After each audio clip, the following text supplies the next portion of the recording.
السلام علیکم۔ سردیاں آ گئی ہیں، سردیوں سے بچنے کے لیے آپ کو کیا کرنا پڑے گا؟ گرم مشروبات استعمال کرنا پڑیں گے۔ ہارٹ اٹیک اور فالج سے بچنے کے لیے کچھ ایسی احتیاطیں جس کے اوپر آپ عمل کر کے خود کو سردی سے محفوظ رکھ سکتے ہیں ناظرین۔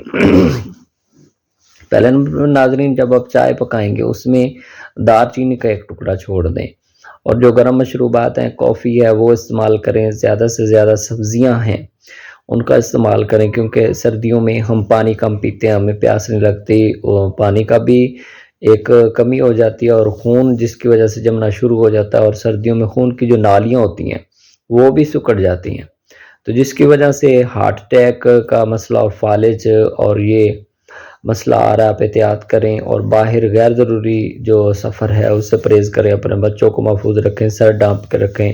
موٹر سائیکل استعمال کرتے ہیں تو گلوز وغیرہ اور سارے استعمال کریں۔ ہمارے چینل کو سبسکرائب کریں۔